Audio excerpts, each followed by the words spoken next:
Good evening, everyone. On behalf of the Women and Young Members Excellence Committee of I extend warm welcome to all of you to the Sky High Symposium series. It's a platform created by the committee to share technical updates, enhance non-technical skills, and encourage our members to confidently express themselves in public forums. This initiative aims to empower and inspire our members to take to step forward and make the most of their abilities. Chairperson of WYMEC is CA Preeti Savlaji, who is also Chairperson of Sustainability Reporting Standards Board and Vice Person of Valuation Standard Boards for the year 2023-24. Vice Chairman of WYMEC is CA Abhay Chacharji, who is also Chairman of Commercial Laws, Economic Advisory and NPO Cooperative and Vice Chairman of Accounting Standards Board. This Wednesday program series has been thoughtfully designed to nurture the growth and development of our cherished women and young members. Sky High Symposium is not just about technical updates, it's a platform to cultivate non technical skills and empower our members to shine confidently on the public stage. Today's session holds the promise of enlightenment as we explore the realm of virtual CFA services. Our today's speaker, CA Roshni Bhavnani ji, a true authority in this field, graces her with her insights. I would now like to introduce our speaker to you. CA Roshni Bhavnani ji is working as a proprietor at RBB and Company since 8 years. She has a vast experience in the field of Ind AS, IFRS, and IFC audits, including audits for Section 8 companies. She has also worked in internal audits for public limited companies. Her expertise and knowledge is not only bound to audits, she has worked as a virtual CFO for public limited companies under various industries, including the infrastructure, manufacturing, and service industries. She is a speaker at various forums for students and CA aspirants. She is also an active career counselor since the past 4 years. She is currently serving as a managing committee member for Kalyan Dombivli branch of WIRC of ICAI. She was the Vikasa chairperson of Kalyan Dombivli branch for the year 2022-23. She was the convener for Ulhasnagar's CPE Study Circle for 2021 and 21-22. She has also been a regular contributor to the Kalyan Dombivli branch and WIRC activity. Apart from this, she is a mandala artist and a Kathak student. I would now like to request Ms. Roshni ji to start the session. Thank you so much. Thank you, Nidhi. It was a great introduction. Thank you so much. Am I audible clearly? Yes. Yes, ma'am. Okay, thank you. So I'll begin this session with thanking our this team of women and young members excellence committee. Special thanks to Preeti madam, the chairperson, and the vice chairperson Abhay Chajarji for inviting me and giving me this opportunity to speak in front of so many new aspirants as well. Guys, before we go ahead with the topic, have you heard about so many consultancy firms who have come up who provide only services pertaining to virtual CFOs? So there are a lot of entities out there who only provides who are solely responsible in providing the virtual CFO services itself. So do you understand or do you know how do they work? Let me make sure at least at the end of this session we will give it a thought to be a virtual CFO to any of the entities or companies we come around. As we know, the biggest thing this COVID has taught all of us professionals is that we cannot go 100% physical in this era. We have to go virtual or maybe a hybrid form. Let me just share my PPT.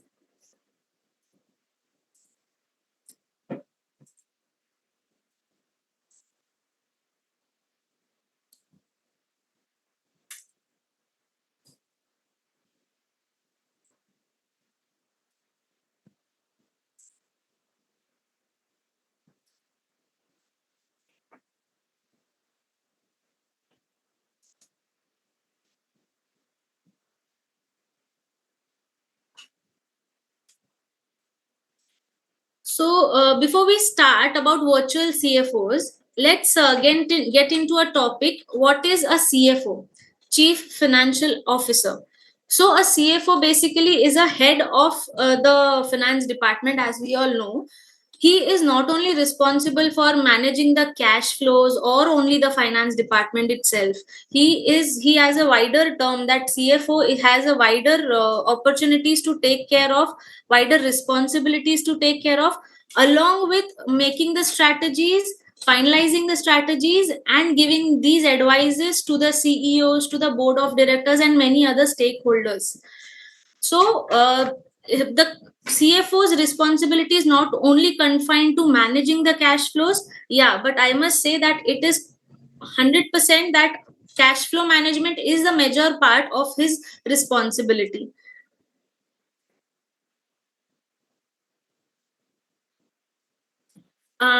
We are talking about why a CFO's responsibility, why is a CFO responsible for the company's stability? Stability is a very bigger word, guys, because a company to grow, it first requires to stay stable. And stable means not only financially, but the market cap, the growth, the employee friendly the employee friendly atmosphere in the company. All of these are the key factors to for a company to stay stable. So here I've listed down three major responsibilities of a CFO. Of course, we can read it out like it is majority of it is financial planning and reporting, and the cash flow management. So cash flow is something which can make a company grow like anything, or it can get us down to the nearest level of the to the nearest level. And the reason for this being, if we delay in some payments, there are chances that one of some of my vendors may go out and not come to me for my business in future.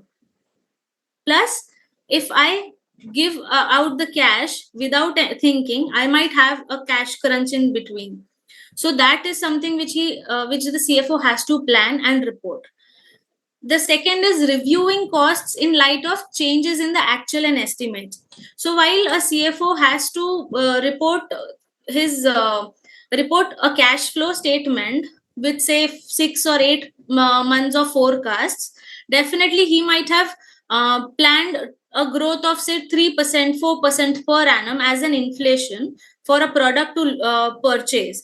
However, during the exact times when the budget was being allotted, say to 500 rupees, and the product price has increased from 500 to 550, which we were not in the position of planning. So he has to review and he has to understand that what are the reasons behind this drastic increase, and something that he didn't forecast for, and then take the corrective measures for that. The third is potentially managing resources. I must say, the resources are the backbone of any of the companies.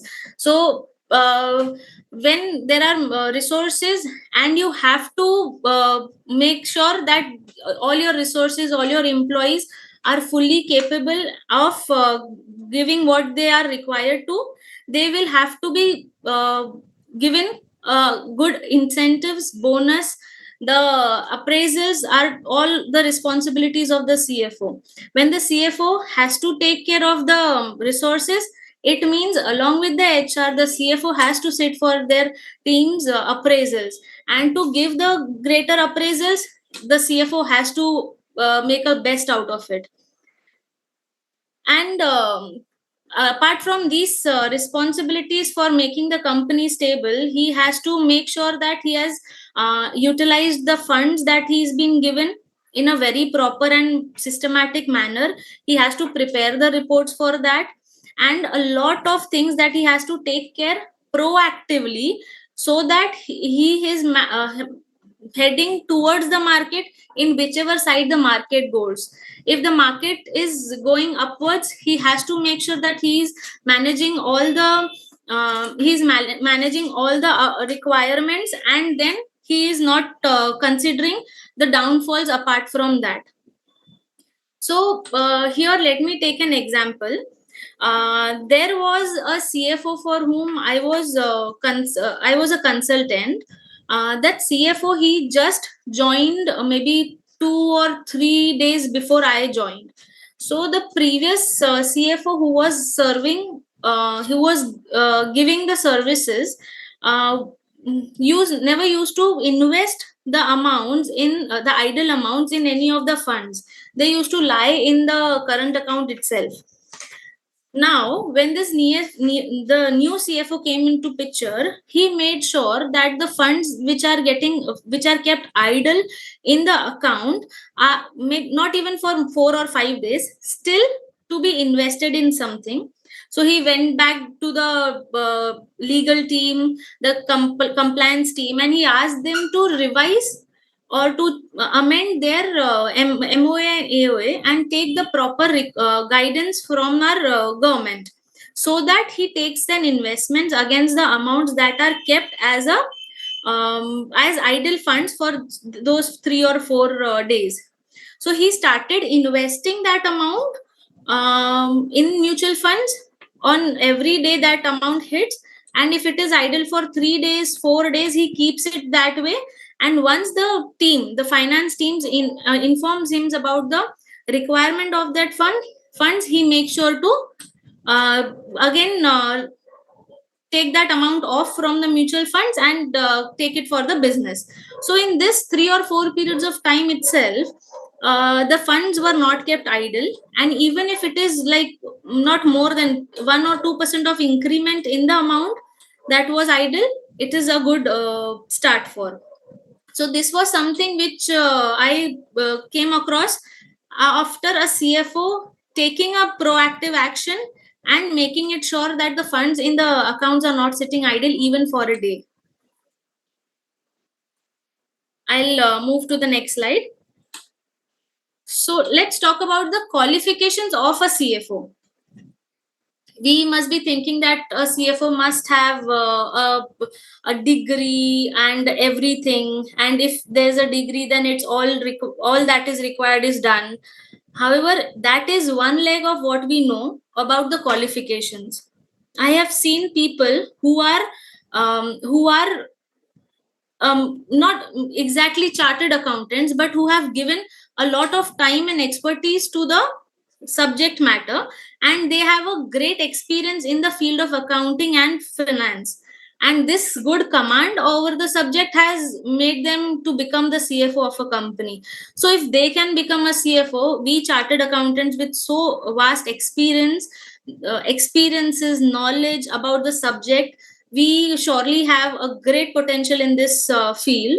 And apart from this qualifications, if I talk about, the leadership qualities, the communication skills, analytical knowledges, each and everything are something which are required in a great CFO to work on. A company definitely is in the hands of the CFO, because the financial decisions are something which can keep the company running for years in a very brighter way, or it can really stop the company's growth.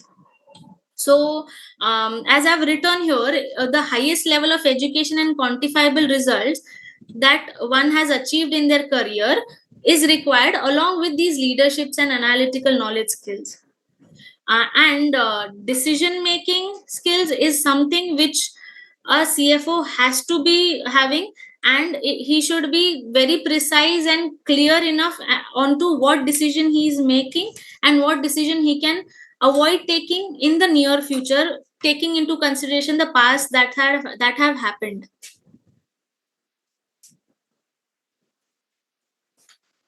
So, a traditional CFO, we are still on the traditional CFO part. I was about to understand what basically is the responsibility of a traditional CFO, he being into a role of the CFO. So, one thing that the CFO has to take care is the cash flows, as we said. And this cash flow has to be in a very systematic manner, wherein the CFO has to provide a, a forecast for like 3 months, a forecast for like 6 months, and a forecast for at least a year's time.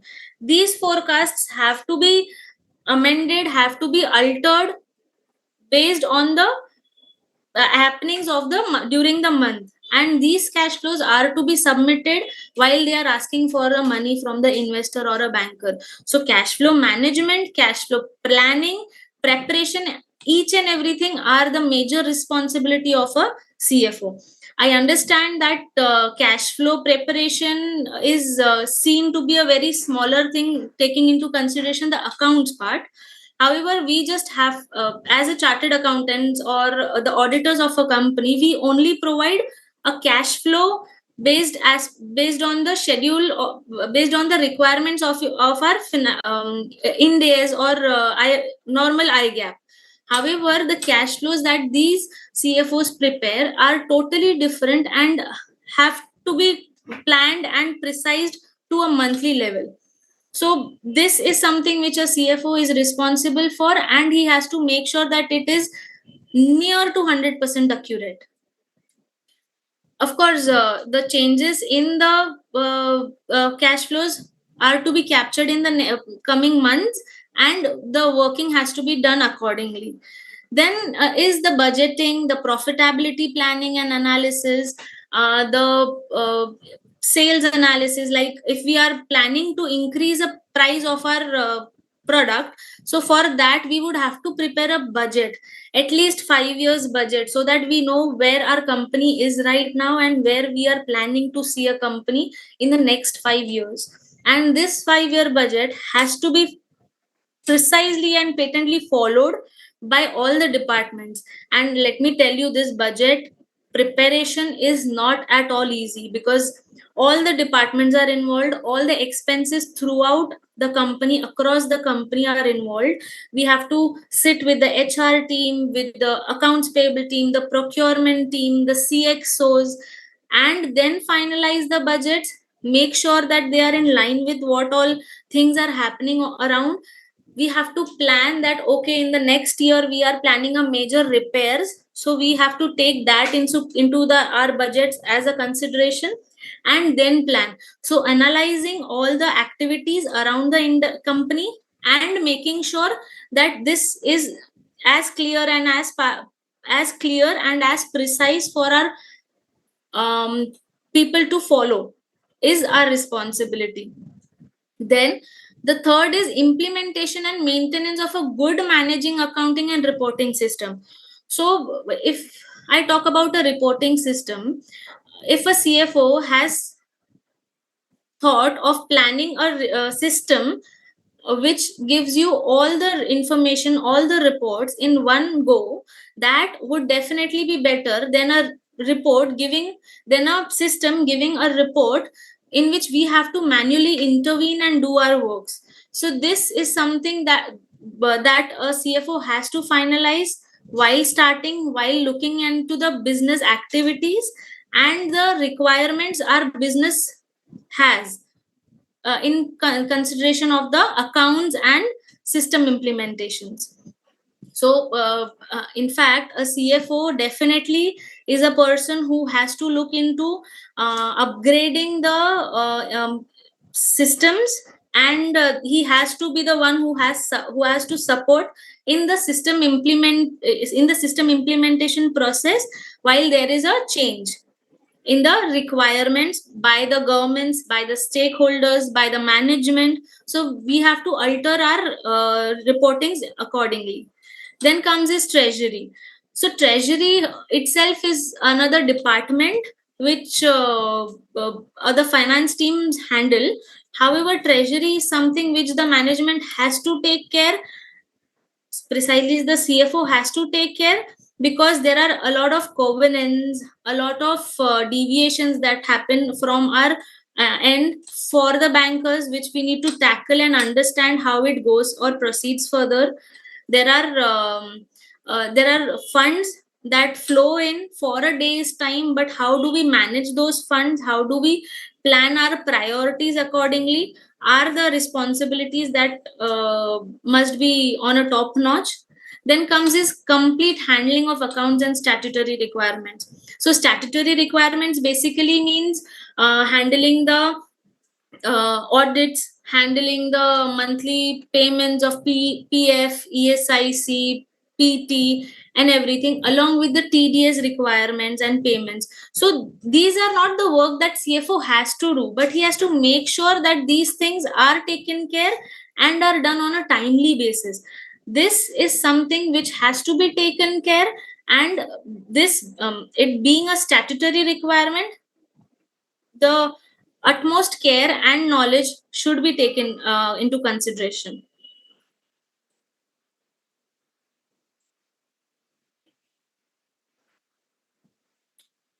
So further, in under the responsibility of a traditional CFO itself, the next is assistance in the preparation of plans and project reports. So assistance is what is written here. It is not the CFO's responsibility to prepare the plans or project reports. However, assisting the team onto how to prepare these reports, how to present them, is a major chunk that a CFO is responsible for.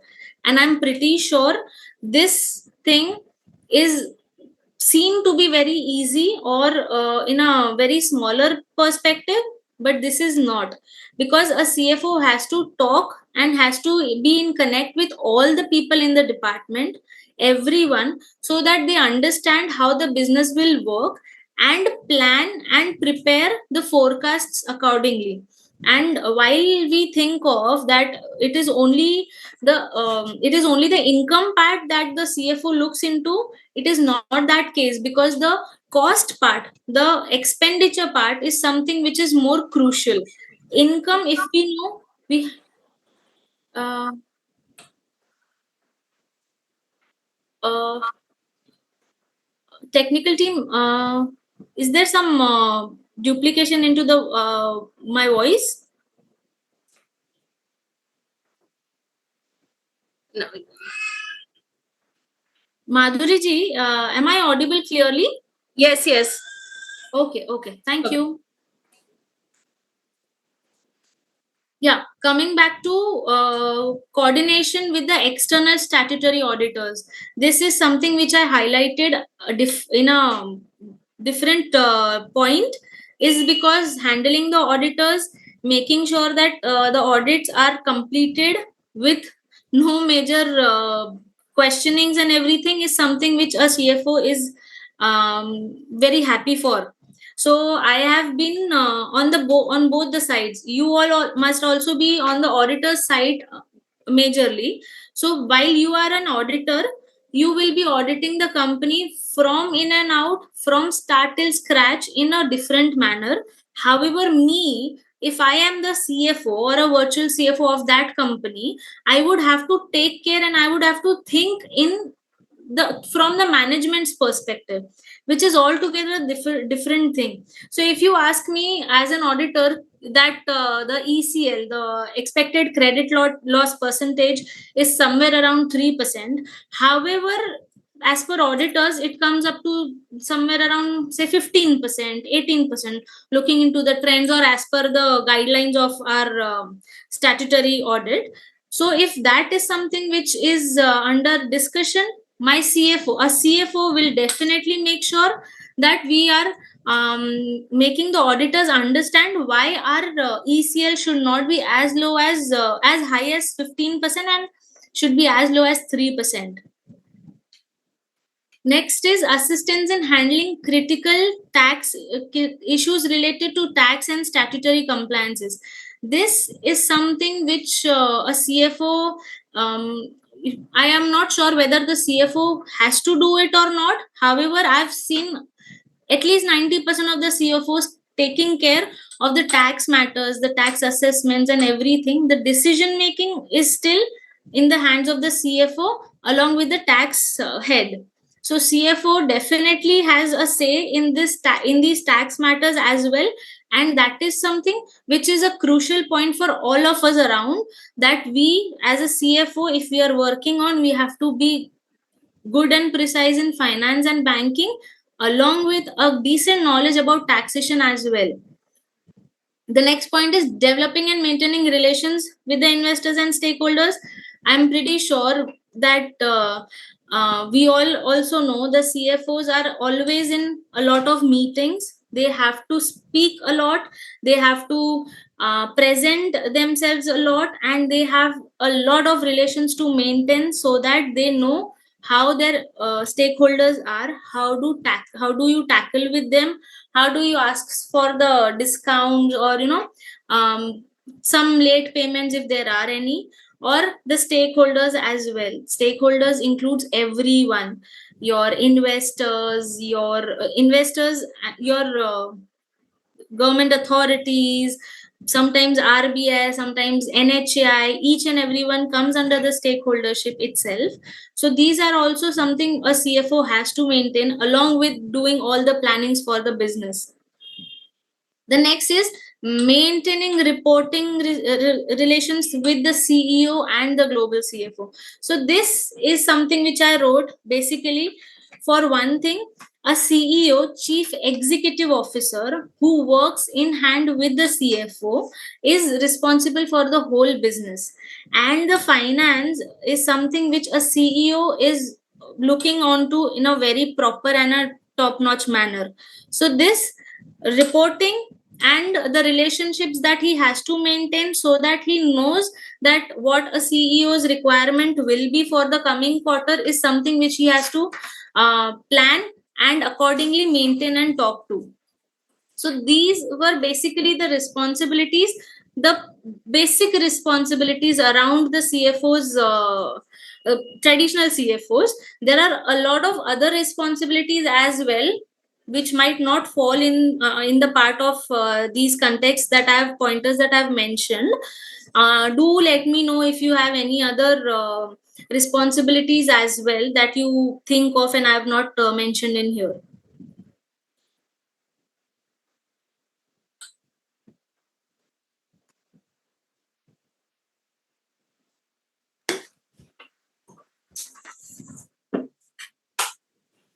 So till now we were just talking about the CFOs, the traditional CFOs. Let's now dig into who is a virtual CFO, or what is a virtual CFO. How is it different, or maybe same, or how is it a better thing than a traditional CFO, or is it not? Let's dig into it.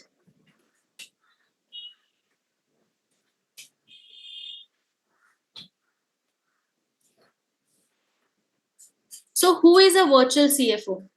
So a virtual CFO is a person who has a lot of duties similar to the traditional CFOs, while he might be working on a work part-time basis, or through a remote way.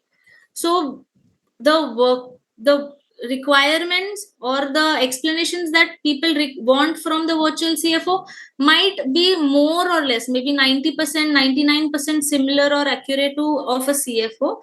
However, the availability, the requirements, the maybe part time or full time, or a remote one, is something which a virtual CFO is defined as. It is, so basically it's like we outsource our tax uh, compliances, we outsource our TDS filings, sometimes we outsource our income tax filings and everything. So these, uh, in this similar manner, it is like we are outsourcing our head of finance department. So finance department head, our CFO, is being outsourced, as in we will be working as a consultant to them, but will be called as a CFO. A virtual CFO is something which differentiates from the traditional CFO. So, a virtual CFO definitely has access to all the financial top tier financial expertise, which are associated with, in which a higher cost is associated. So if you talk about a higher cost being associated, the responsibilities get huge. So those responsibilities are handled by the virtual CFO itself. Definitely, the businesses can define in the contract of a virtual CFO as to what things are required, what things are not required, from a virtual CFO, what are the responsibilities and exceptional things that a virtual CFO is to take care apart from traditional CFO's duties. So these are something which a virtual CFO is informed during the contract of their engagement. Along with that, I must say that the space office space is not an issue for a virtual CFO. There are no additional benefits like incentives or anything which are to be given to a virtual CFO. Definitely there are companies who expect a virtual CFO to use the laptops or systems issued by the company itself, for the definite possibility of keeping it inside the system itself. Apart from that, there are a lot of other things a virtual CFO is taking care, which we'll study in the coming slide.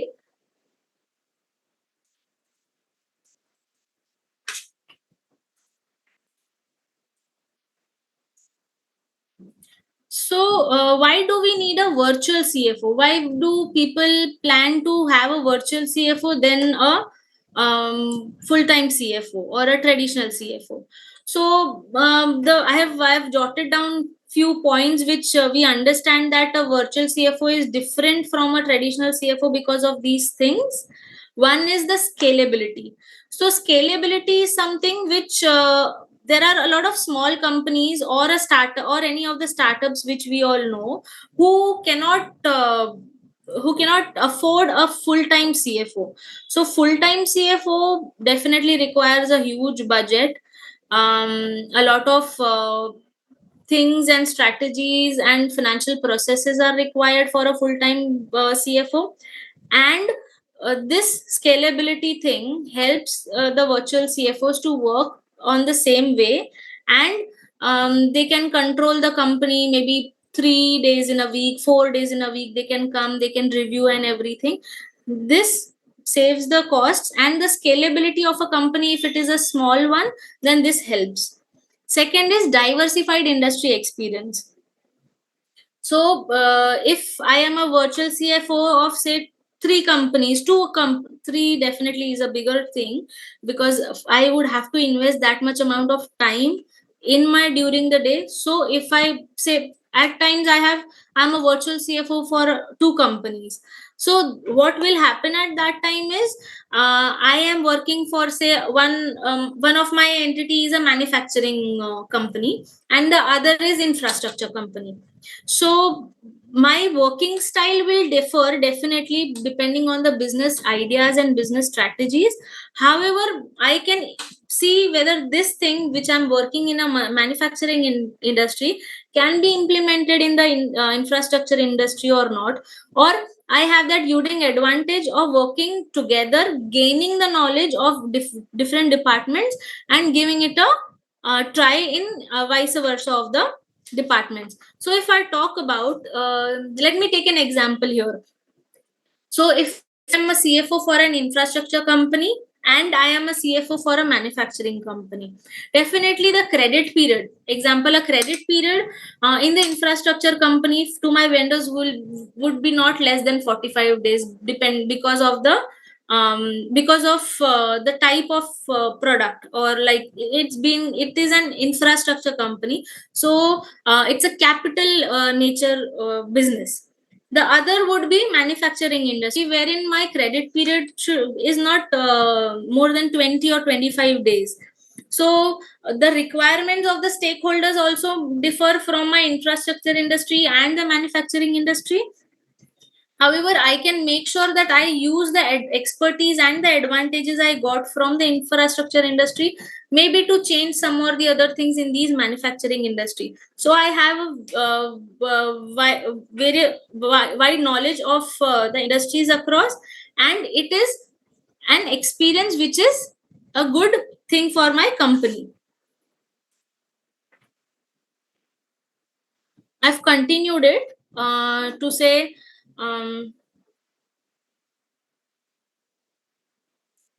Okay, so technological integration. Let me continue the previous example itself. In technological integration, what happens here is a CFO in So one of my companies, let's say in this manufacturing company, I am using a basic software wherein I just get the entries done. I can prepare the balance sheets, the P&Ls, maybe cash flows. That's it. Whereas in this infrastructure industry, I use an ERP, a high-end software, wherein I get the financial reports, the management reports which I have to present, done automatically. So technological integration is something, a virtual CFO, a person who is been a CFO in many of the companies because of the definitely the advantage, can be used in here. And when I see that if I am using this XYZ software in one of the companies which is giving me all the reports with no manual intervention in a very precise and proper manner, I'll definitely make sure if that is good to apply it to the other company as well. So technological integration is something which a VCFO will definitely bring in. The next one which I've written is reduced cost.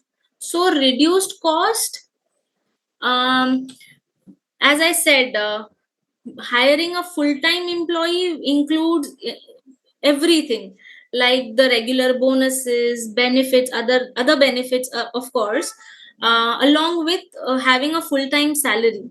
Wherein in a VCFO, if we require a CFO only for say 3 or 4 days in a week, and he is not working as a full-time employee, definitely will save on to a lot of costs, office spaces, the bonuses that we are required to give as per the statute to the employees. Those are things which will get reduced. So the cost reduction is something which is definitely there in a virtual CFO services. The next I've mentioned is flexibility. So see, flexibility is something which, if you have hired a full-time CFO, you know you have given the responsibility to a CFO in these manners.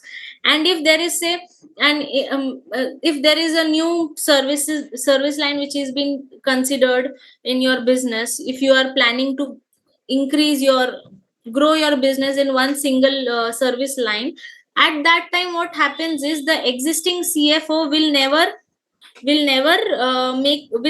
in a position to make you understand that he is capable of taking care of that business line as well. So flexibility is something which you can ask your virtual CFO, that man, I have to have this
I think there is some technical issue.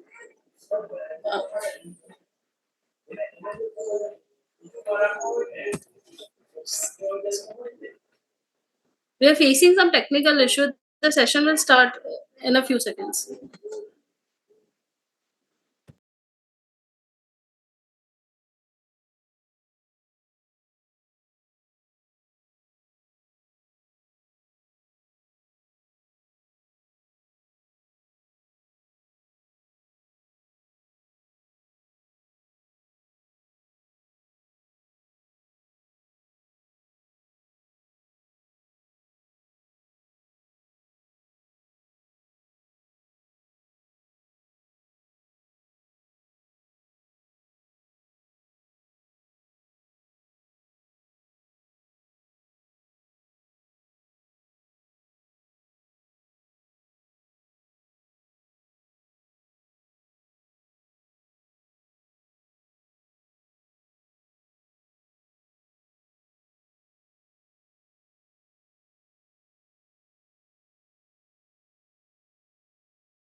Um, Madhurji, am I audible? Can anyone confirm, please?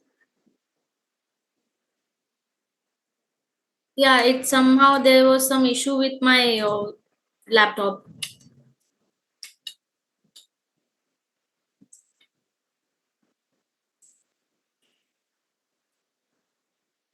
The screen's visible?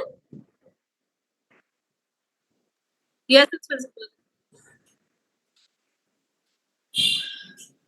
Roshni ma'am, you can start. Okay, thank you. So now that we've understood how the VCFO works, I'll start with virtual CFO versus traditional CFO.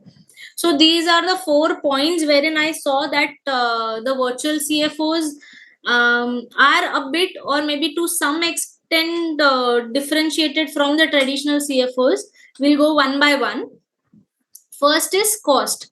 So, as we spoke before as well, a full time salaried CFO is definitely something which we talk for, and a person who with no additional benefits, not full time salary, is definitely over the traditional CFO. So, cost is something which differentiates these both CFOs. Then is availability. So availability, I say the virtual CFO is similarly available on a very exact basis for the traditional CFOs as well. So there is no way that we think that virtual CFOs are lower or not to the mark of the traditional CFOs.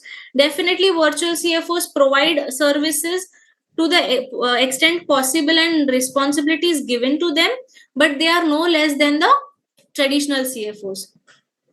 Then is the expertise. I'm not saying that the full-time or traditional CFOs are not as expert as the virtual CFOs are, but I am pretty sure that CFOs, the expertise of the CFOs in the traditional manner is confined to those companies in which they have worked. Whereas in virtual CFOs, if say a chartered accountant becomes a virtual CFO, he has an experience in vast industries, vast companies, types of companies, maybe MNCs.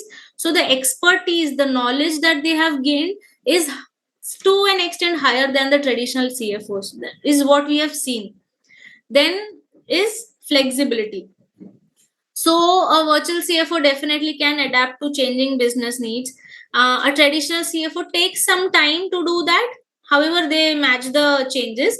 The restructuring is something which is a bit difficult for traditional CFOs because the working style changes, and we CFOs provide these kind of services to so many of their clients. So it is an easy transition for them.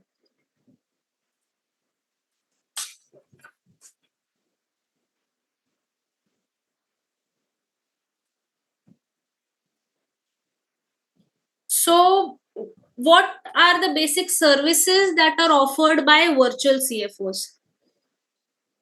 So, virtual CFOs definitely are responsible for all the things that we spoke about for the traditional CFOs. These are the services that, as a virtual CFO, you can offer to the company you are approaching to. One is ensure timely reporting. Friends, these companies, these big companies, not only have the statutory timelines given by income tax, ROC, company law, TDS, indirect taxations, GST, they do have timelines for their management reportings as well. And if you see that the management reporting is something which has a timeline, which means it is straight away responsible, they are straight away responsible to adhere to those timelines, and ensuring that all the reportings, be it the external internal reportings, are going on a precise time, is something that you have to offer, and you would have to adhere to that. The second is debtors and creditors management. This basically is a part of the third one itself, the cash flow management. So while you are preparing a cash flow for say 6 months, if I talk about 6 months, and you are forecasting for the coming 5 months, and the actuals which you are giving is for the current period, that time you have to consider the payouts depending on the debtors and the creditors credit period, the amount of holdings that they require, the amount of time they take to, the debtors put in our money, and the creditors for which we can give the amount to. So this is something which has to be managed, and this is the most crucial job that a CFO does. Cash flow is something which we can talk as a bible for a CFO. He cannot move beyond the cash flow. He cannot be as low as the reportings done in the cash flow. The variances are to be answered to the management, definitely, maybe on a monthly basis or a quarterly basis. However, you have to think that this cash flow which will be prepared and amended from time and again are to be considered as the bible. So there is this, the next is pricing and cost control that we spoke about. Sorry, the reviewing of the key performance indicators. So KPIs, these are two KPIs. One is the performance indicators that we have set for the business to grow. This has to be reviewed on say monthly or a quarterly basis. These are a part of the management reportings. Then is the risk planning. Risk planning is something which a manager, CFO has to adhere to, because the, say example, I'll take an example in here. Say the management is planning to add an additional line of business in the existing business area. So what are the risks involved in this, in adding up this business line? What are the interests costs, the cash flows that will be required? What are the risks of keeping this as a profitable thing?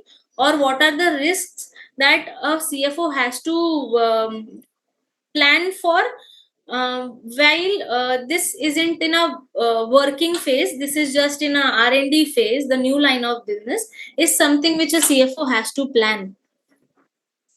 The next service that you can offer is to identify that this department is underutilized and how you can make a proper optimum utilization of that asset, that department, and everything.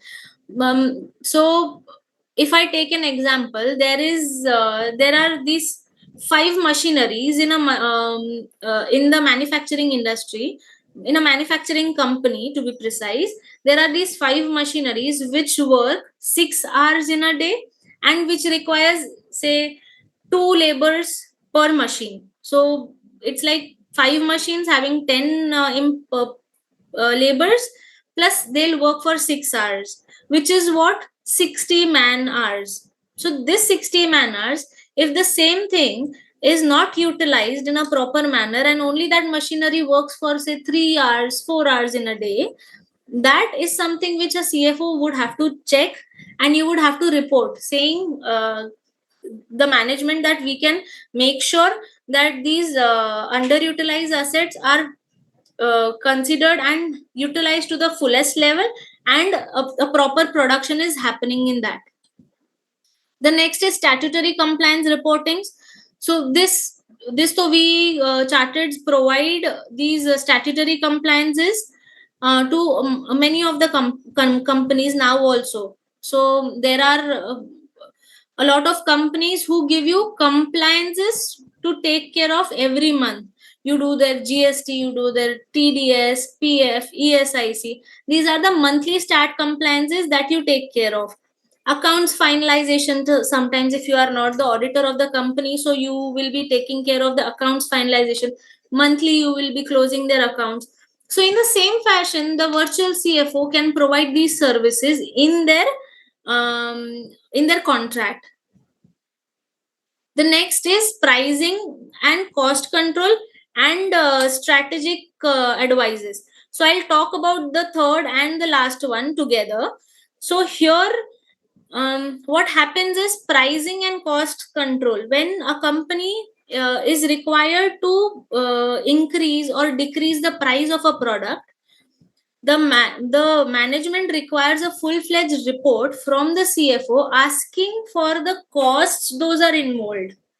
So you can prepare a cost sheet, a revised cost sheet against the actual one which was being considered before, and the pricing along with the profitability that you are adding to it with the management, along with the strategic advices saying that we can save some money in this advertisement thing, or we have to put some additional amount or additional thing in the variable costs to proceed with. So these are the services, these are the basic services I have mentioned that you can offer as a virtual CFO, and you can put these under your responsibilities.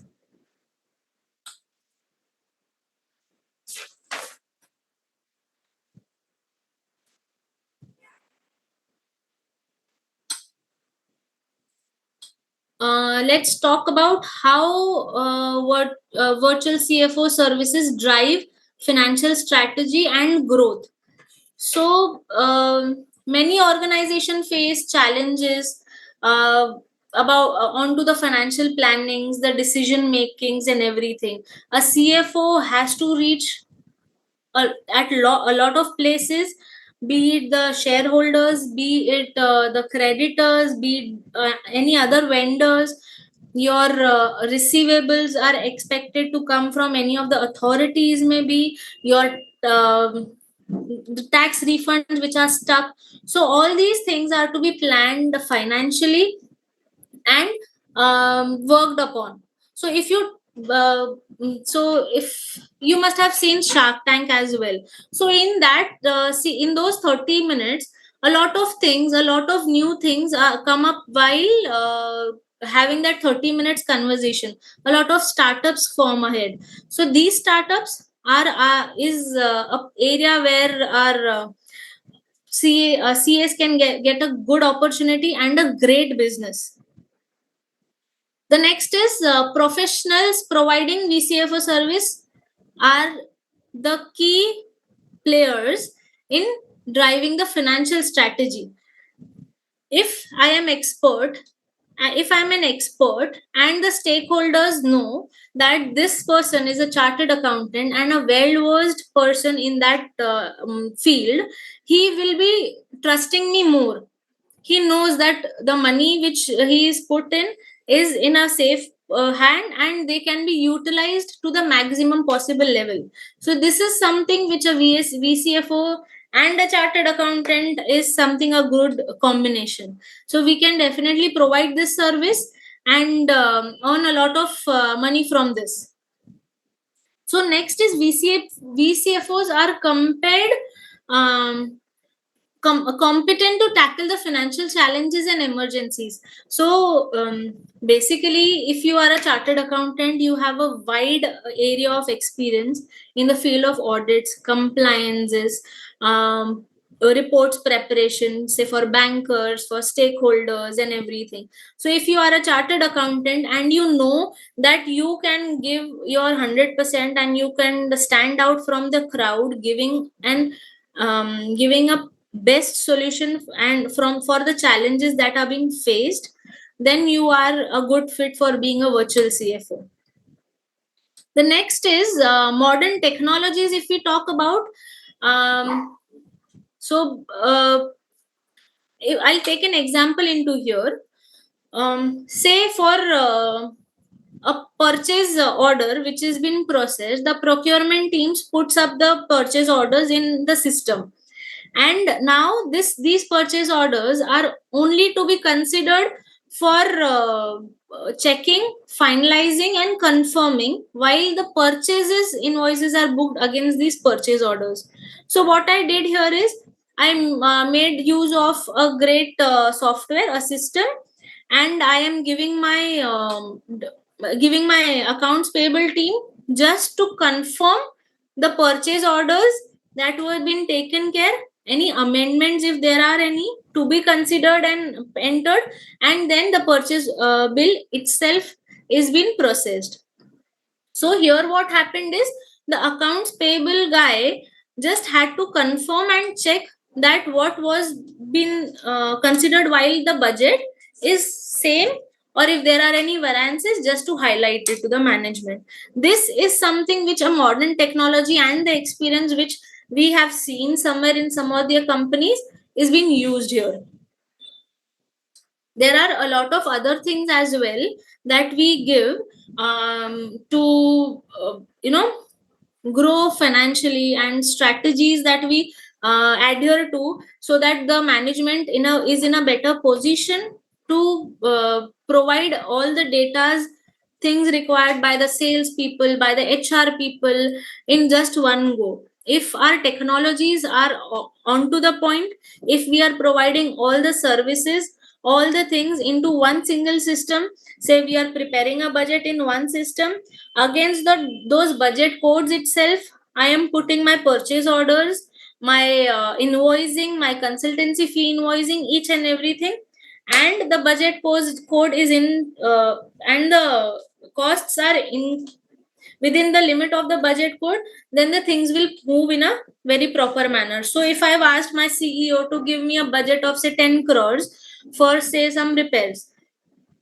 those repairs of 10 crores having a budget cap of 10 crores, if I start booking the bills, that system will give me a error saying this 10 crores has been exceeded, right? So at that time I would have to go back to the management, ask them for some additional budget plan so that I can fit that additional 5-10 lakh rupees into my budget. So this is something which our systems gave us. And what happened here is that we didn't vary on a very higher scale, and whatever what the was the variance for a specific repairs is been taken care and told very in a very positive manner to the management.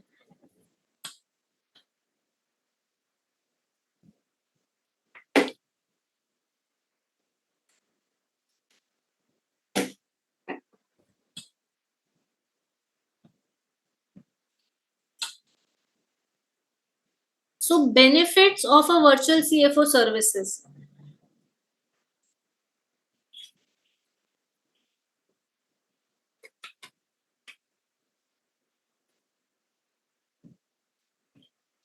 So you might wonder why company, from a company's perspective, you might wonder why a company would hire me as a virtual CFO. What are the benefits that that company is getting from hiring me?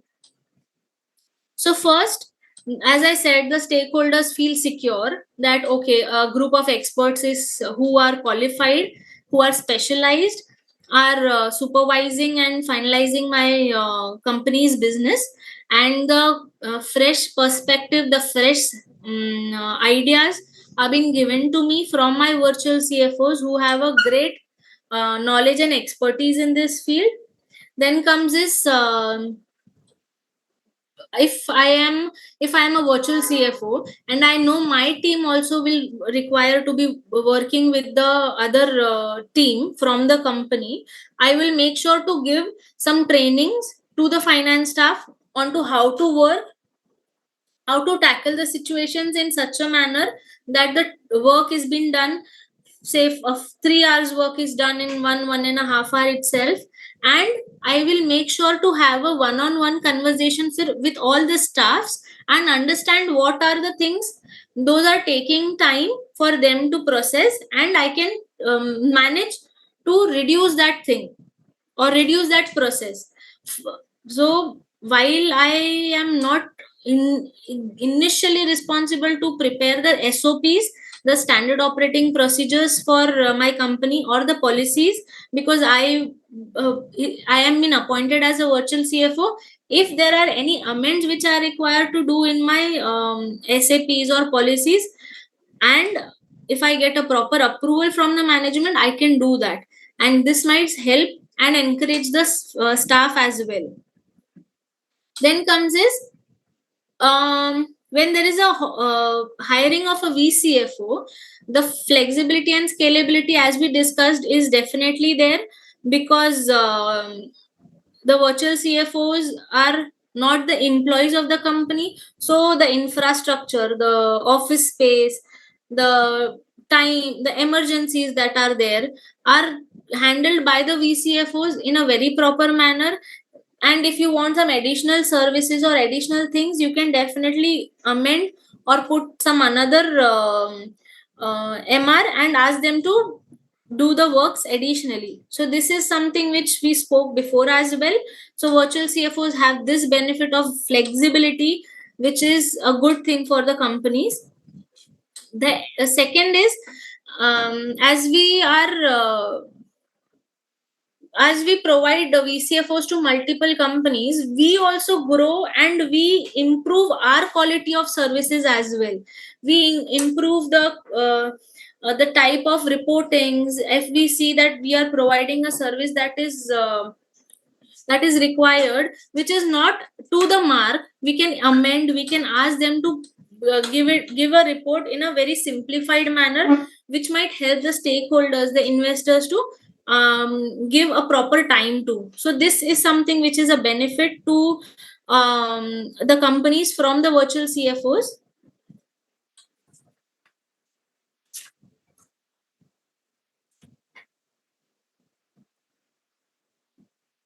So these are the things that we spoke about from a company's perspective as to what are the benefits of a virtual CFO. As a virtual CFO, what all things, what all advantages you will be giving to the companies when you approach them.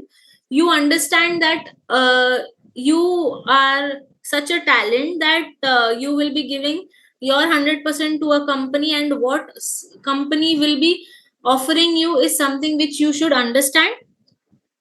Now we will proceed to what is this, what's in this for chartered accountants. ये हमने बात कर लिया कि this we spoke that we are very benefiting to the companies. We will be of a great help and we are doing a great work. We will be providing additional reports, cost saving, flexibility, each and everything. But what is there in this for us as chartered accountants? So as I spoke before about the Shark Tank, There are a lot of startups and small companies around in India. India being a fast growing and developing countries, there are at least five startups around me itself going on a weekly basis. I myself know that we have been encouraging startups, our government has been encouraging startups to a very greater level. So these startups, these small companies are looking for virtual CFOs than for a permanent CFO. For initial stage, they will be avoiding the the burdened expense of a full-time CFO, as the small companies don't even require a full-time CFO for like 5-6 days a week and everything. 3 days a week or like 2-3 hours in a day is more than sufficient for a virtual CFO or a CFO for of a new startup or a small company. There are companies who have shifted from automatic shifted towards automatic business models from the traditional models that those are performed by the people. So virtually, if you are available to a company, that means you are available throughout. There is for example, there is a company which is an MNC, and they require a CFO to work maybe from any part of India, and just they want to have that CFO full time. This thing is something which a virtual CFO will definitely provide, and additional benefit here would be that they will be available throughout the time that the management requires them to be.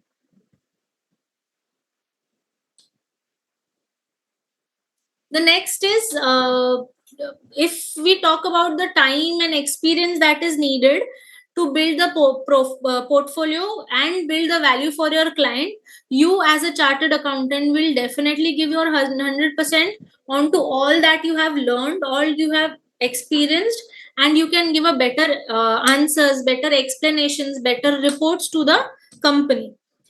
And one thing here, practicing chartered accountants are the best suited here, is why I'm saying here is the right from our internship, our articleship, we've learned a lot of things. A company's compliances, the filings, the audits. So you have been from the auditor's part as well. You have been from, say, some for accounts finalization or internal audit for a company, and then you are being a from the management side as well when you become the internal auditor. So you have tackled each and everything from the from the auditor's perspective. So you know that you have that these are the things required by the stakeholders, including the auditors, the investors, the vendors, and everyone. So practicing chartered accountants, this field is for you. I have written it as a niche market. So India requires CFOs to grow the uh, the businesses that they have taken ahead, and this is a very niche market for specialized knowledgeable people like chartered accountants who understand the background of finance and who can take care of all these things in one go.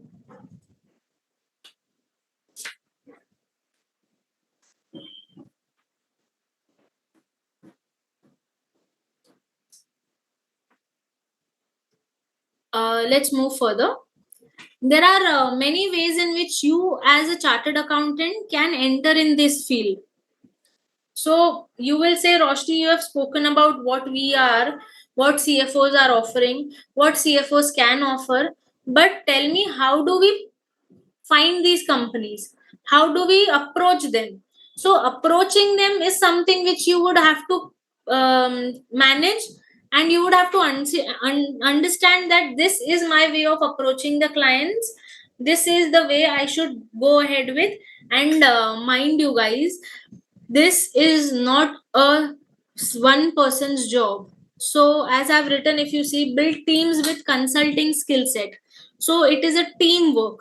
There are companies who want a virtual CFO services which is not only one person who is giving a virtual CFO. So let me bifurcate it for you. So one, there is a company who is requiring a virtual CFO, only one single person who can make decisions depending on the business activities. And there is another company who requires virtual CFO services as a service. That means there are at least two people or three people involved in that VCFO services. So this VCFO services is providing like, I am a person who will be making the full and final decisions. I'll be having a team of my own of virtual CFOs under virtual CFO itself, who will be preparing it, who will be analyzing it, and who will be helping me to present it. So this also will be considered as a teamwork. So you would have to build a team in such a manner with such a skill set that you give your decisions, make the um, decisions to the for the company in a very proper and precise manner. Then is partner with the existing VCFO firms. As I spoke at the beginning itself, nowadays there are n number of companies who give only VCFO services, nothing else. They don't provide audits. They don't go ahead with ITR filings, monthly compliances, indirect taxation, nothing of that sort. They only go for virtual CFO services. This virtual CFO services includes both. It includes your CFO services, your decision making powers and consultancies, along with the preparation of the reports and everything. So, there are firms, there are companies, there are entities who have a lot of clients out there. You can partner with them easily. You will get a lot of things on the website, LinkedIn, and everywhere around that will make sure that they have the demand and you can give the supply to them. So there are companies who come to these firms. You can partner with them initially. You will get to know how this whole activity works, and you can proceed further after that. Definitely network with professionals with complementary skills. So, say I have a firm which is majorly into indirect taxation, but that firm definitely gets asked to provide a service for consultancy. So then at that time, what happens is, if you are in connect with your social group, and they know that you are a virtual CFO specialist, they can definitely approach you asking, Roshni, can you give my client this services in which I am handling the indirect taxation department? So they want a virtual CFO for the other activities as well. So here what happened is, a network of your social group helped you to acquire a new business in this. Similarly, if you are just a tax consultant to them, you are providing tax expertise and knowledge, and that company also requires someone in finance, you can definitely be approached, right? So here you would have to network with your peers. The next is build a consulting practice with focus. So basically traditional practice that we have, most of us have, is something which includes everything. We provide CFO services, which is a very new thing, but we provide audits, we give indirect tax consultancy, we give ITR filing and everything. Unless you have specific partners or departments aligned for that, you should not go for full traditional kind of a practice. You should definitely build a focus in one practice area itself. So if you know that you are a VCFO, if everyone around there knows a VCFO, they know who to approach next, right?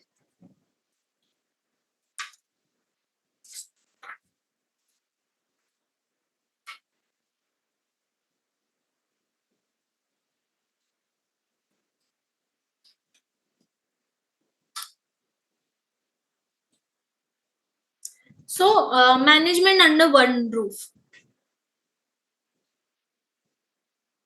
So here what happens is, when a VCFO works for multiple companies and similar kind of services are being provided as a traditional CFO, you can definitely ask your VCFO team only to look into the other matters which the CFO might not be in a position to handle or conquer.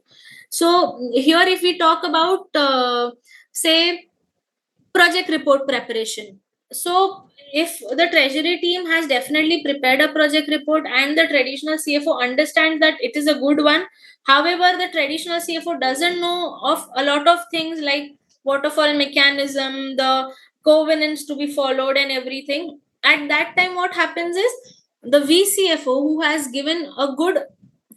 a good experience in these kind of activities can help into, and the project reports that have been submitted to the bankers or any of the investors go in a proper manner.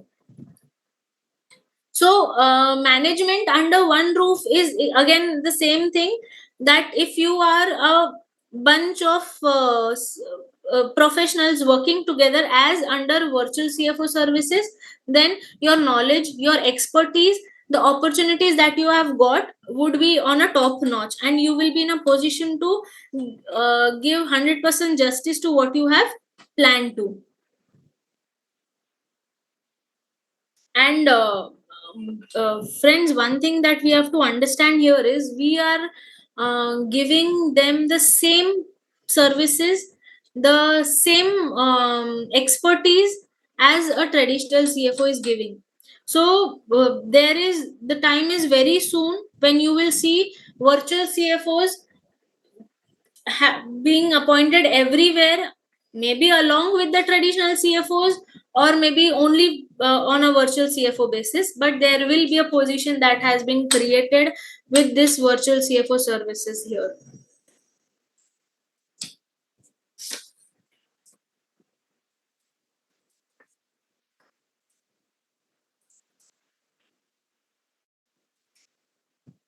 So here are some myths and realities. So I got this table somewhere online and I found it very helpful. So I just plan to include it in my presentation. So there are certain myths that are going around for a VCFO, and the actual reality definitely is something different that you all might agree to me. The first would be people say that VCFO is providing the same services as our chartered accountant or our accountant is doing, or the tax provision, or from whom we provide get the tax assistance. But this is something that a is virtual CFO is providing on various verticals, as he has a unique expertise in that, and they have worked for many verticals.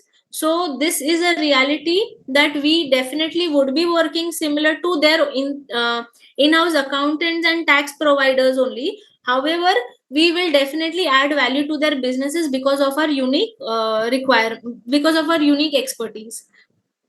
The next is it says VCFO services can be delivered using the same team of CAs, providing the services of accounting, tax return filing, and consultancy.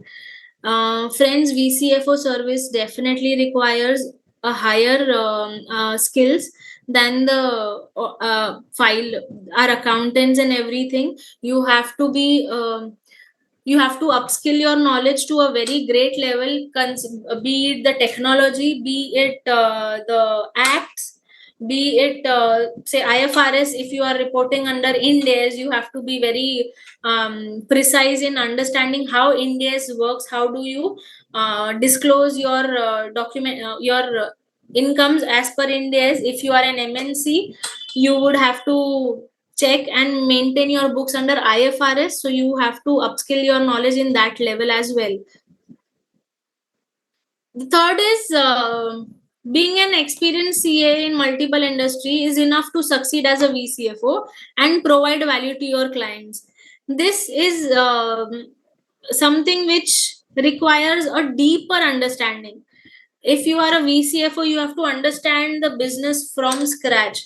This is not what you do when you are just auditing. You will understand the business area, business line, how the stakeholders work around this business is what you will learn or understand while you are doing the audits. However, when you are a VCFO, you are in the management of that company. So if you are a manager, if you are in the management part, you have to understand that you will be giving lot more than just knowing the business line of that industry. You would have to understand the business from start till end.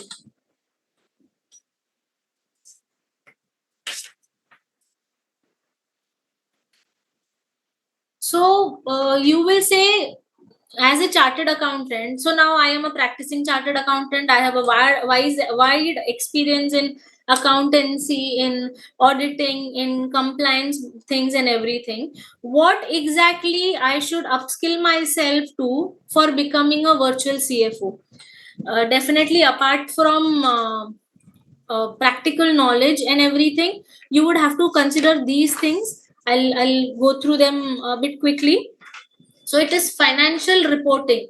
So financial reporting excellence is what, if you are in a better position to understand the finances, if you are in a better position to understand the finances, you know that the reportings are required in a very bigger manner for that company. The stakeholders, the investors require a financial reporting onto a given point.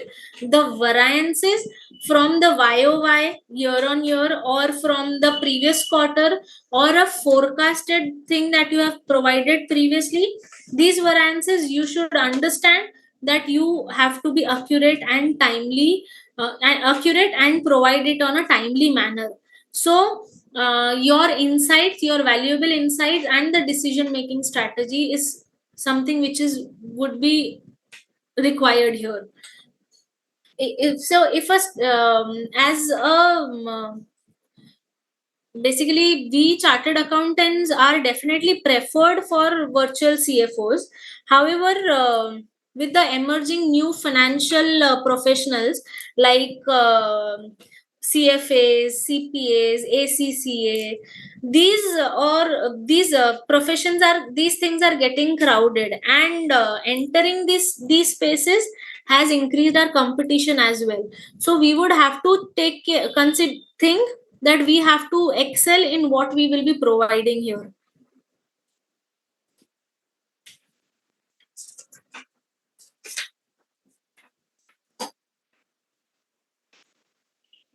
So risk management strategies. And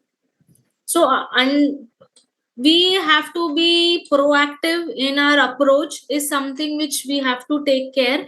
We have to understand the market trends and the strategies, the business activities, and the business activities to be amended accordingly, so that in some, if we are considering that there is a change in the line of business, or there are change in the vendors that we had, or the credit line that was being given to us, at that time we would have to assess the risk that is involved in this change, and manage and mitigate that risk in the near future. So this is something which we would have to take care in a very precise and to the point manner.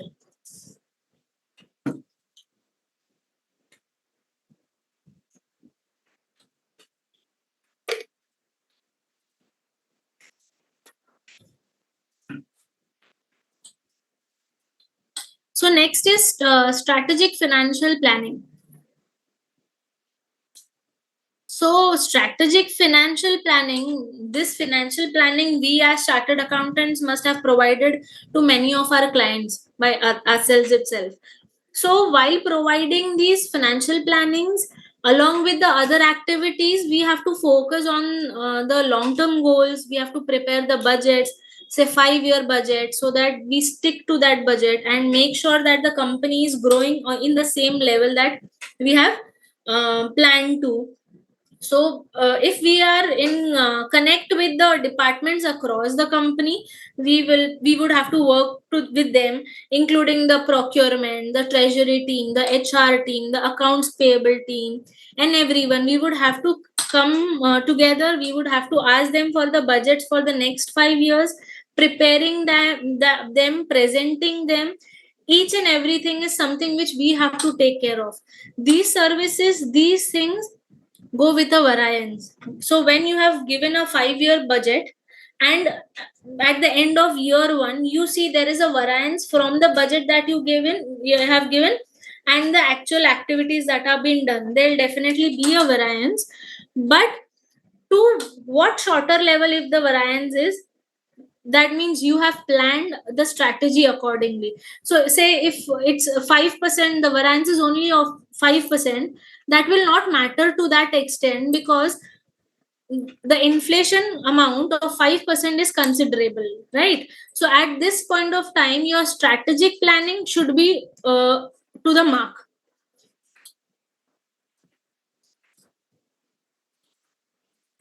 So this is something which is the ability that a VCFO has to imbibe in himself.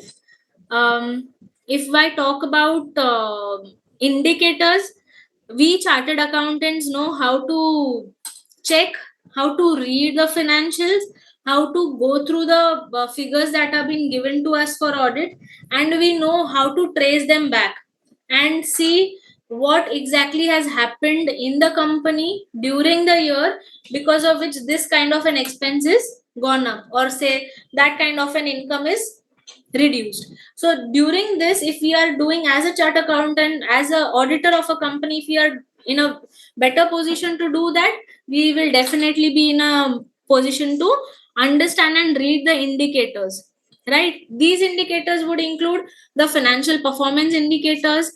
Financial performance indicators means the income going up, the costs reducing, and well planning of the taxations as well. So there are a lot of companies who give their 100%, who manage their books in a very perfect manner. However, tax planning tax planning payment of taxes, advance taxes, TDSs are something which are not taken care of. These performances also are considered to be included while you are working as a CFO. So, future trends and opportunities. Exploring the evolving landscape, the CAs in practice have a great opportunity as they specialize in the areas that CFOs provide. So, we as a chartered accountant, we definitely are not as not we definitely are in line with the CFOs, the services that CFOs provide. If must have seen, I jotted down all the points which had each and everything that we might have worked upon. At least 80% of the activities are the ones which we have definitely provided for our clients. So why not provide these all same services to one single client, being a CFO to them? So this is something which we can definitely explore on and manage and see that we are not less than anyone else all around. So this is a good one. I got it. I While framing it, I saw and I understood that. While framing, I saw and I understood that this future of VCFO services is something good. This considers, I have jotted down 3 points. So India being one of the top 3 houses for startups, as we all know, VCOs are in a great demand, as the cash management there in the startups is required, but with a smaller cash availability. So the cash crunch is something which definitely will give us hands on. because we will be providing services on timely basis with the same amount of technical and knowledgeable technical expertise, and in a virtual manner, in a very good technological manner. So expanding adoptions, benefits of the VCFO services, the demands and adoption rates will continue to rise, because from now there are companies who understand that the CFOs play more than vital role in the company's future, and we know that we would have to give our best to them. This will definitely help to increase our opportunities for becoming the VCFOs around. And startups and the small companies are the one which you can definitely start targeting for.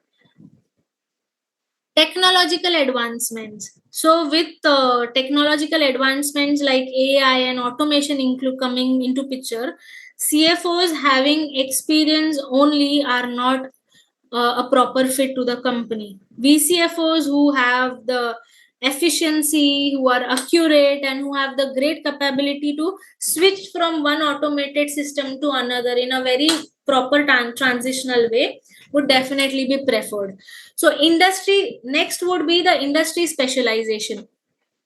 So when we say about specialization or great efficiency, VCFOs, chartered accountants are someone who will be special, who have specialized in this field, can definitely come up. I know there are CAs who only work for taxation, who never go ahead with finances. I know CFOs who only work for indirect taxations. Chartered accountants who only work for indirect taxations.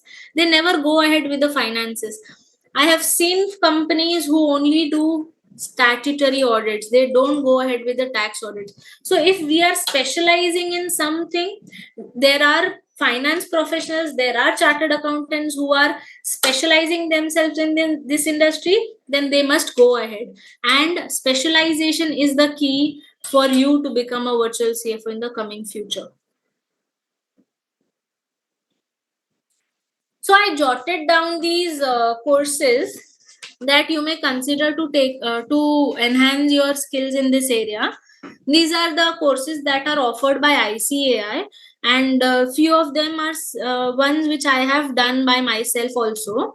So these courses, I'll just wait for a minute for you to note it down. But these are the courses you will definitely enhance your knowledge and skills on making up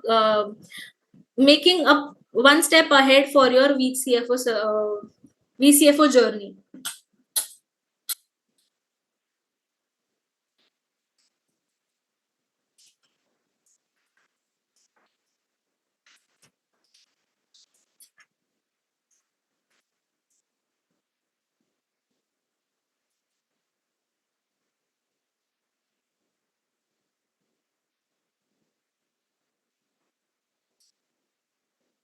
Now we proceed further.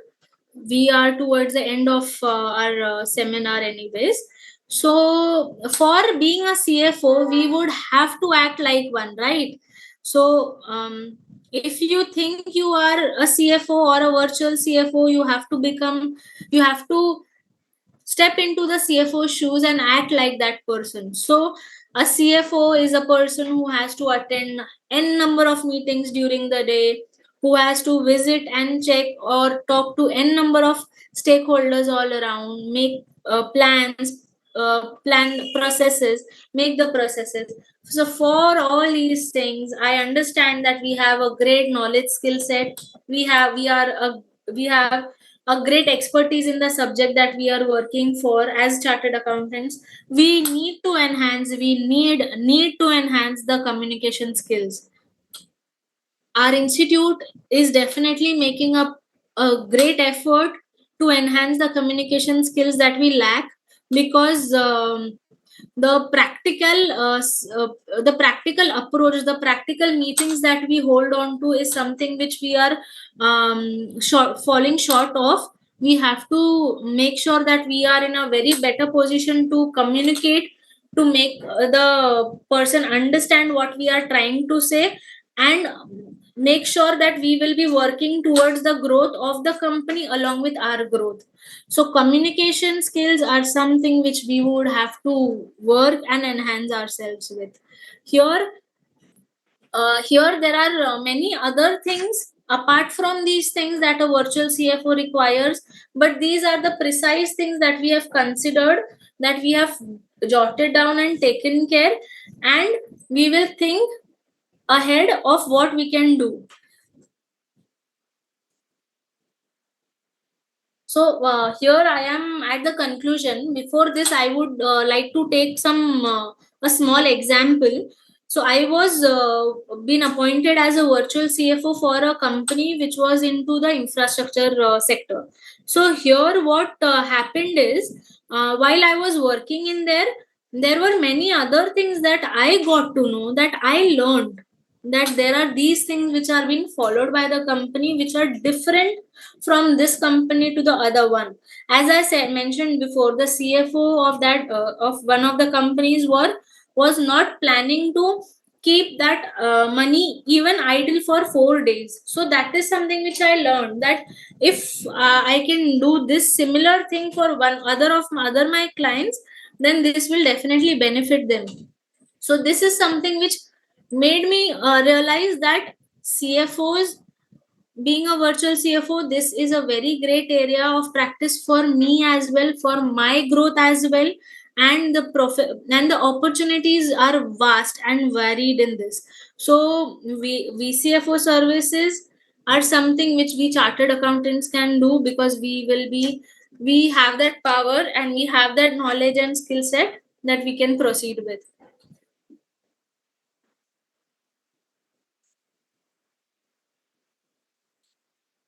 So I am here. Thank you, Roshni ji. We can take some questions. The first question is, why do you think the requirement will increase for a virtual CFO in the coming years? So virtual CFOs are definitely preferred, as I mentioned before. Also, virtual CFOs provide services, tailored services. If you know that you are getting a service from your virtual CFO, right from treasury things, making the project reports, planning the covenants, making sure the covenants are taken care of, to reporting to the management, making management reports, adhering to the auditors, the timelines and everything. We CFOs have knowledge of both the ends, from the other end as well and from the management end as well. So we CFOs would definitely be preferred in the coming future on a very higher scale now. Okay, thank you. Second question is, can we hold a full-time COP and still be the virtual CFO? Definitely, because we will not be working as an employee of the company. We will be joining them as a consultant to them. That's why we are being called as virtual CFOs. We are not the full time employees of the company. We will be handling them as a consultant. So we can hold our COP. As we know, even if we were if we were employee of that company, we could have worked only for that single company. Dual employment is not possible right now, correct? So in the similar manner, if we are working as a virtual CFO to multiple companies, that means we can hold a COP and we can be a consultant to them. Okay. The next question is, basic minimum reports. Name that you submit for a full CFO service and for a partial CFO service. So reports which we will submitting. The basic reports which we will submit for the full-time CFO service or a part-time CFO service. So it's not that these reportings differ. It's the time of that services that differ. So there are companies who require a funding report, a cash flow report on quarterly basis. So this virtual CFO would have to work on this quarterly basis, and once in a, say, 3 months. However, a full-time CFO, even if he is a virtual CFO or a traditional CFO, would have to prepare the cash flows on monthly basis, taking into consideration the quantum of activities that are happening in the business. So the reporting will differ in that manner. Okay. So one more question: how and where do you get the work for a virtual CFO? As I mentioned before in one of my PPTs, there are many CA firms, many consultancy firms, in fact, who only provide VCFO services. You will definitely get websites online. You can, even if you type virtual CFO services around me, you will get n number of opportunities out there also. We who will be partnering with you, who have those clients, but who don't have people working for those clients. So we think that we don't have virtual CFO consultancy work coming to us. There are firms who have these services, but they don't have other end to work for. Okay. The last questions one member has. I want to know, how do you justify for the ECL provisions? Justify as in? ECL provisions. No. So basically, what happens here is what our auditors would do is they will look into our previous trends, how much amount percentage of ECL that we provided, the basis that were being taken to put into the ECLs and everything.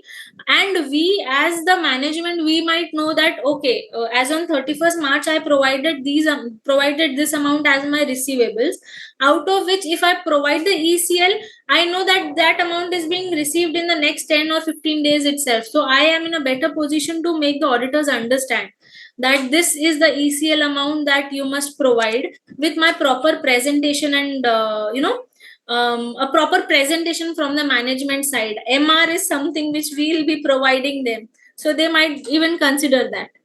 Okay, thank you so much. Few members have asked about the future webinars and all. You will get all the details on your email ID from the Women and Young Member Excellent Committee. Okay, with this, I would like to give a vote of thanks to the speaker. So I, CA Madhuri Dhanak, on behalf of the women and young members of Excellence Committee of ICAI, extend my heartfelt thanks to our speaker, CA Roshni Bhavnani, who has enlightened us today on the significance of the role of virtual CFO. I extend our sincere gratitude for your time, efforts, and expertise. Your willingness to share your knowledge has undoubtedly enriched our understanding and will have a long lasting impact on our professional ventures. Thank you for this. Thank you so much. Thank you.